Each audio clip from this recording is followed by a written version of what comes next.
Good afternoon, sir. Yeah, good afternoon, Murgesh. How are you?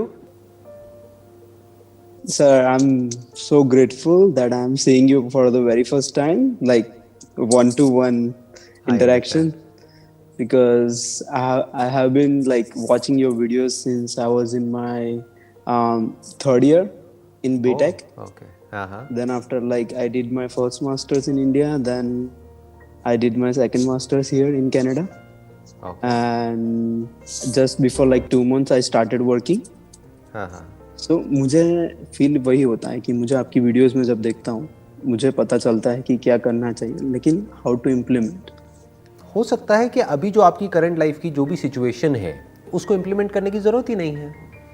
जैसे for example आप कोई book पढ़ते हो या कुछ समझते हो तो ज़रूरी नहीं है कि उसको इम्प्लीमेंट करना है। जब टाइम आएगा तभी तो इम्प्लीमेंट होगा ना। फॉर एग्जाम्पल मैं बात कर रहा हूँ कि भाई बारिश आए तो ऐसे एक छतरी लेकर के आपको घर से बाहर निकलना है, बिना उसके नहीं निकलना है, नहीं तो ठंड लग जाएगी। तो भाई जब बारिश आएगी तभी तो उस बात को आप इम्प्लीमेंट कर पाओगे प्रैक्टिकली। अगर अभी बारिश आ ही नहीं रही है तो उसको इम्प्लीमेंट कैसे करोगे? ये जो क्वेश्चन आपने पूछा है ये बहुत लोग मेरे से पूछते हैं कि भाई हम सुन लेते हैं, समझ लेते हैं, लेकिन इम्प्लीमेंट नहीं कर पाते हैं। तो इम्प्लीमेंट करना ही क्यों है? बहुत सारी बातें होती हैं वो अंडरस्टैंडिंग के लिए होती हैं। दुनिया में जो यस सर। इतनी लाखों करोड़ों बुक्स हैं, बल्कि मैंने कम बोली, अरबों बुक्स हैं, राइट, वो इसलिए नहीं है कि उसको पढ़ करके कुछ इंप्लीमेंट किया जाए। पोएट्री इसलिए नहीं है कि उसको पढ़ करके कुछ इंप्लीमेंट किया जाए। जो एंशियंट स्क्रिप्चर्स हैं वो सब इसलिए नहीं है कि उसको पढ़ करके कुछ इंप्लीमेंट किया जाए। वो इसलिए है क्योंकि कई बार समझ ही काफ़ी होती है। इनफैक्ट लाइफ में 99% चीज़ों में हमको कुछ इंप्लीमेंट करना ही नहीं होता है। At the level of understanding जब चीज़ें क्लियर हो जाती हैं तो हमारी 99% प्रॉब्लम्स लाइफ की वैसी सॉल्व हो जाती है, क्योंकि आप कर तो वही रहे हो जो आपको ठीक लगता है। आप या चाहो भी तो आप वो नहीं कर सकते कि जो मैं कर रहा हूं, क्योंकि मेरी पर्सनालिटी आपकी पर्सनालिटी से बिल्कुल अलग है। या फॉर एग्जाम्पल अभी तक आपने बताया कि आपने बीटेक किया है, एमटेक किया है, फिर आप अभी बेसिकली 2 महीने से अभी आप जॉब कर रहे हो, तो आप एग्जैक्टली वही कर रहे हो जो आपने सोचा था। अब यस वो बात अलग है कि सोच के हम कुछ और करते हैं, लेकिन जब प्रैक्टिकली उस काम को करते हैं तो वहां से कुछ और निकलता है, फिर हम डिसअपॉइंट हो या जाते हैं। या बट ये लाइफ में चलता ही रहेगा। दूसरी सर बात एक थी सेटिस्फैक्शन की। जब मेरे पास कुछ भी नहीं था, मानो मैं 10th में था कि मैं बड़ा होके ये करूँगा ये करूँ, अब सारी चीज़ें वो जब मेरे पास धीरे धीरे आने लगी है तो उसमें भी मेरा दिमाग ऐसे काम करता है कि नहीं ये नहीं वो करना चाहिए था कुछ चीज़ करने के बाद। जैसे अभी मैंने जब मेरी जॉब लगी उसके पहले मैं स्टूडेंट परमिट पे था, अब मैं वर्क परमिट पर हूँ फिलहाल 3 साल के लिए। तो मैंने एक कार खरीदी। तो उस टाइम पे मैं लेने गया था मेरे फ्रेंड के साथ अपने लिए जो टॉप मॉडल आती है वो। तो मैंने सोचा नहीं अभी मेरे पास वो परमानेंट वाली जॉब नहीं है तो मैं फिलहाल मीडियम वाला मॉडल ले लेता हूँ। लेकिन वो लेके मैं आया उसके बाद then after 1 month I got job. तो दिमाग में फिर वही बात है कि मैंने ये क्यों किया, वो करना चाहिए था। तो मतलब ऐसे ऐसे छोटे से जो थॉट्स आते रहते हैं कंटिन्यूअसली। और आपने एक वीडियो में बोला कि आपके पास एक स्विच है, so I tried that but for me it's like I can not follow that, I can not implement. I understand. So मैं अभी I am not talking about like everyone else but for me what should I do right now? देखिए पहले तो ये समझिए कि जो भी अपना डिस्क्राइब कर रहे हैं कि एग्जैक्टली इस तरीके से होता है कि आप कोई काम करते हैं, फिर उसको करने के बाद में आपको लगता है कि यार ये मैंने नहीं किया होता, या फिर ये ना करके ये कर लिया होता Exactly, तो ये हो गया exactly. होता। तो ये Yeah, सिर्फ आपके साथ में नहीं होता, ये सबके साथ में होता है। माइंड ऐसे ही काम illusion, करता yeah. है।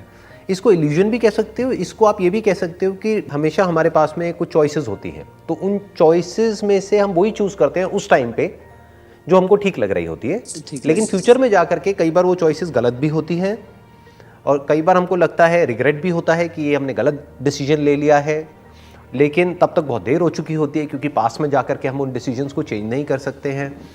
तो अब आपको क्या समझना होगा, मे बी अभी जो मैं करंट आपकी जो सिचुएशन समझ पा रहा हूँ उसके हिसाब से आप गूगल पे सर्च करिए द सेरेनिटी प्रेयर, Prayer. ये आप सर्च करिए, ठीक है। वो एक छोटी सी प्रेयर आएगी जिसमें भगवान से कुछ कहा जा रहा है कि गॉड, अगर मैं आपको एग्जैक्ट बताऊं अभी पढ़ करके, क्योंकि एग्जैक्ट अभी जो आपकी करंट सिचुएशन चल रही है ना उससे वो रिलेट होता है।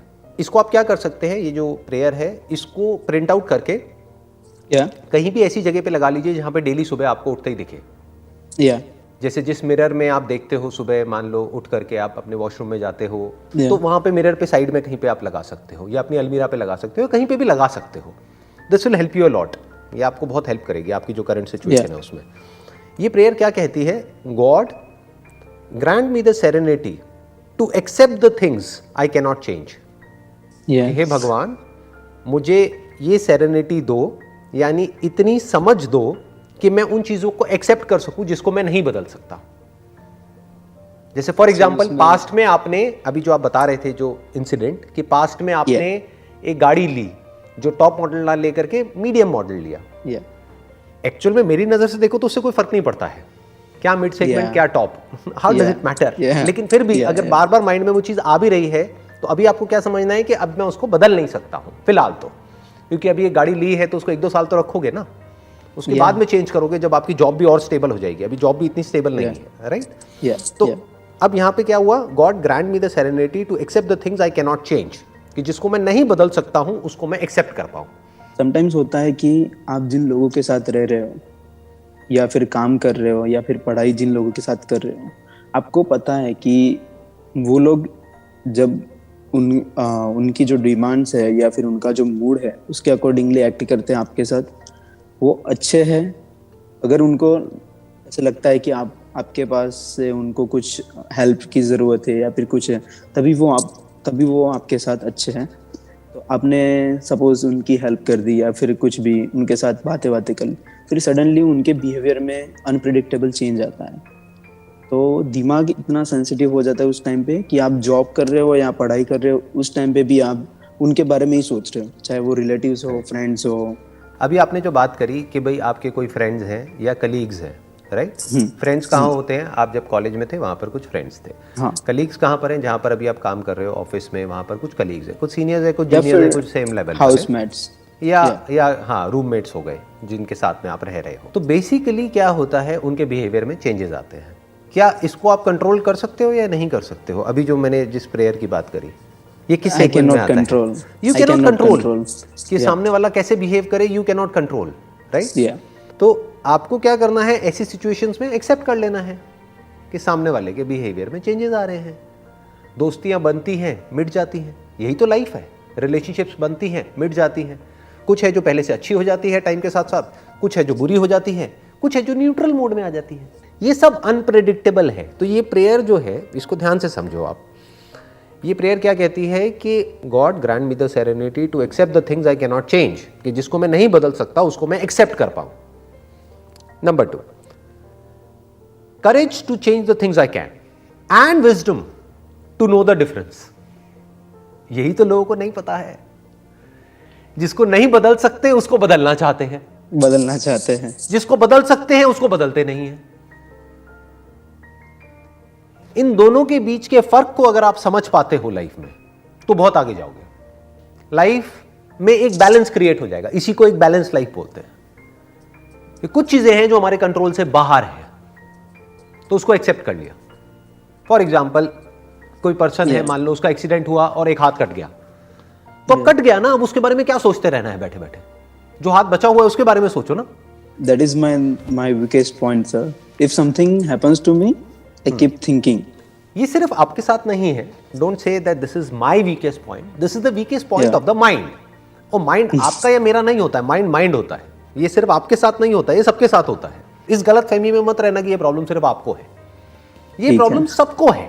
हम होते कहीं हैं, होना कहीं और चाहते हैं। यही तो है आपकी प्रॉब्लम। इंडिया में था तब मैं सोच रहा था कि कनाडा में जाऊंगा। exactly. मैं आ चुका हूँ, हाँ, तब मैं जा रहा हूँ। तो अब इंडिया की याद आती है। फाइनेंशियली स्टेबल कब हो जाऊं, और जब हो जाऊंगा यहाँ पे परमानेंट रेसिडेंट हो जाऊंगा, as soon as I get that I'll go to India.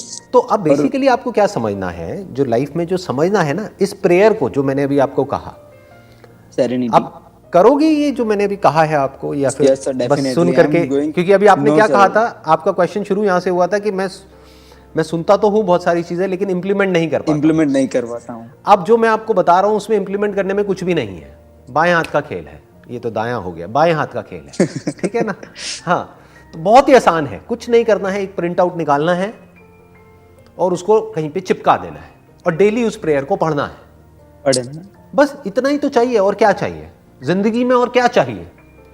पूरी जिंदगी का जो एसेंस है वो इस प्रेयर के अंदर समअप हो गया है एक तरीके से, कि जो चीजें आप नहीं बदल सकते उसको आप एक्सेप्ट कर लो, और जो बदल सकते हो उसको बदलने में अपनी पूरी ताकत झोंक दो, पूरी जान लगा दो।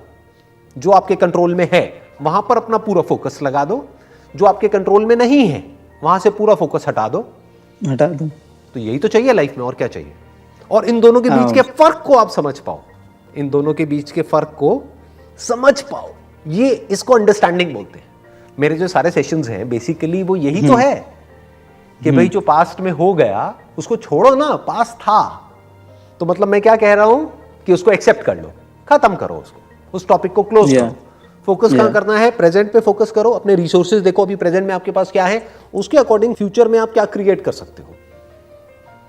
मान लो आज प्रेजेंट में आपके पास में जो भी कुछ है, एक बॉडी है, ये है, वो है, जो भी एजुकेशनल एक बैकग्राउंड है, क्वालिफिकेशंस है, बीटेक है, एमटेक है, ये है, वो है, जो भी कुछ है, वो सब किसके जैसा हो गया? क्ले के जैसा हो गया, जिसकी अपने आप में कोई फॉर्म नहीं है।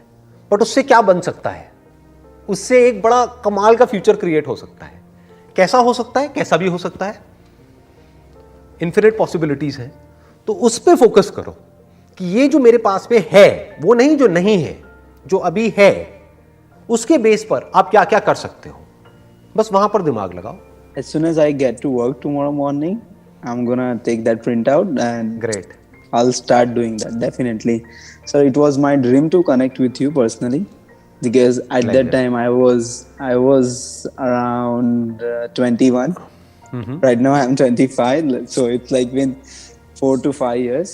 अच्छा. So I really I'm so happy to connect with you, because My pleasure. I never imagined that Sandeep sir will take my name. हाँ. But today आपका नाम मैंने ठीक लिया ना? आपका नाम मृगेश ही है ना? Very correct. मृगेश, मृग मतलब Yeah. मृग मतलब हिरण, राइट? हिरण, yeah. और एश मतलब जो उनका किंग है, राजा, हाँ, राजा, king, whatever. Yeah. हाँ, the god of deers, right? Yeah, तो yeah. अब हिरण के बारे में एक बड़ी अच्छी बात है जो आपको शायद पता होगी कि हिरण के अंदर कस्तूरी होती है, राइट? ये सुना है आपने? Yeah. इसके बारे में सुना है ना? Yeah. कि उसके अंदर से खुशबू आ रही होती है, लेकिन उसको पता नहीं होता है कि वो खुशबू उसके अंदर से आ रही होती है, और वो पूरे अंदर दुनिया में भटकता रहता है उस खुशबू को ढूंढने के लिए, लेकिन उसको ये नहीं पता वो उसके अंदर से ही आ रही है। ऐसे ही जो भी आपने सवाल मेरे से पूछे हैं आज, उन सबके जवाब आपको खुद अपने अंदर ही मिलेंगे। आप पूछ मेरे से रहे हो, लेकिन जवाब आपके सारे अंदर ही है। इस प्रेयर को आप जब देखते जाओगे, डेली बेसिस पे पढ़ते जाओगे, तो आपका जो माइंड है वो अपने आप ही अंदर से आंसर्स देता चला जाएगा कि किस सिचुएशन में क्या करना है, कहां पर एक्सेप्ट करना है, कहां पर एक्ट करना है। इन दोनों के बीच के फर्क को जितना बारीकी से आप समझ जाओगे, लाइफ अपने आप ही एक सही डायरेक्शन में निकल पड़ेगी।